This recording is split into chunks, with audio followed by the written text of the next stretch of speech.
నమస్కారం అండి.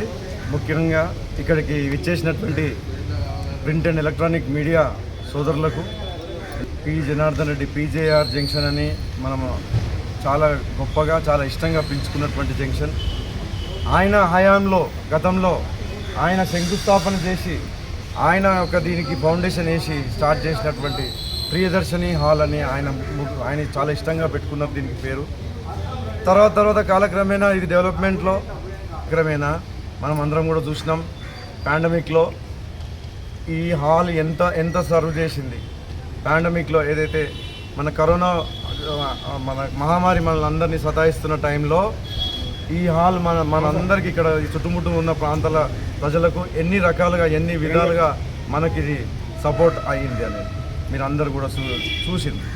తర్వాత మైనంపల్లి హనుమంతరావు గారు మన ఓల్డల్ పాతల్ గవర్నమెంట్ హాస్పిటల్కి నిధులు తెచ్చినప్పుడు పేదలకు సర్వీస్ ఆగొద్దు అనే ఉద్దేశంతో టెంపరీగా ఆ గవర్నమెంట్ హాస్పిటల్ని ఇక్కడికి షిఫ్ట్ చేసి మరి మనం సర్వీసెస్ని ఎక్కడ ఆపకుండా అప్పుడు కూడా ఇదే హాల్ మనకు సంవత్సరంన్నర రోజులు మనకు సర్వ్ చేసిన తర్వాత గత 2 సంవత్సరాల నుంచి ఇది ఒక అబండెంట్గా బిల్డింగ్ ఇట్లా ఉండడము చాలా బాధాకరం.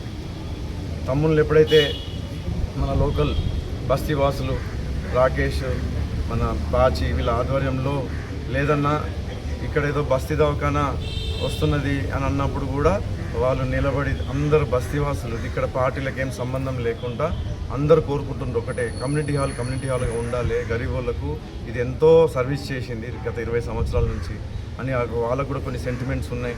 అప్పుడు రిక్వెస్ట్ చేయడంతో మనం బస్తీ దవాఖానా కూడా ఇంకో దగ్గర చేయడం జరిగింది. ఒక చిన్న రూమ్లో ఏర్పాటు చేసుకోవడం జరిగింది.